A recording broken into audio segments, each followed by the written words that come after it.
grab a pen and paper because today's wedding planning class is in session. Today, we're talking about what you need to know before you dig into planning your wedding. There's tons of info out there about what you need to know as you plan, but there are some things that need to be decided before you really dig in. 1, who you're marrying.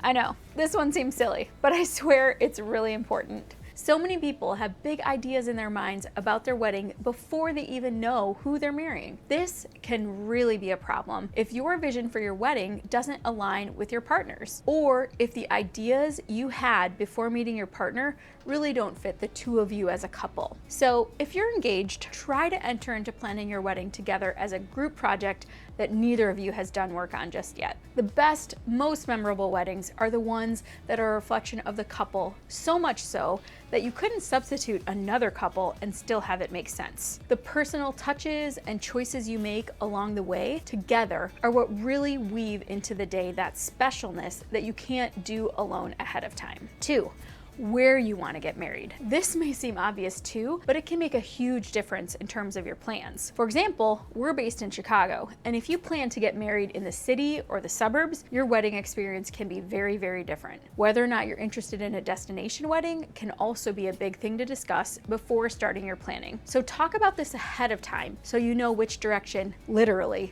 you're planning to go. 3, how much you want to spend on a wedding. Another biggie is budget. Some folks have a very different idea of what a wedding should cost and whether it's worth it to splurge on what seems like a single day experience. So before you get too far into the planning process, be sure to have some clear conversations about expectations on this issue. 4, who's going to be on your wedding planning team? Will it be just the two of you making key decisions, or will you involve your parents, siblings, some of your wedding party folks? It really helps to discuss this ahead of time so that you aren't put in any awkward positions when you're ready to make some of those big decisions. 5, what are your deal breakers? There should be some things that you definitely do not want to do or have at your wedding. It's good to figure out what those are ahead of time so you know very clearly what you don't want. Sometimes that's just as important as knowing what you do want. Sit down together before you dig into planning and discuss this. Make a list of the deal breakers you share and talk through the ones you don't agree on until you have a solid plan as to what you want to avoid for your wedding. If you're at the start of wedding planning, get these things figured out before you dive in and your lives will be that much easier. If you're planning your timeline right now and want to know the top 5 wedding day timeline mistakes couples make, then you're going to want to click on the video on the screen now. Thanks for watching, and we'll see you next time.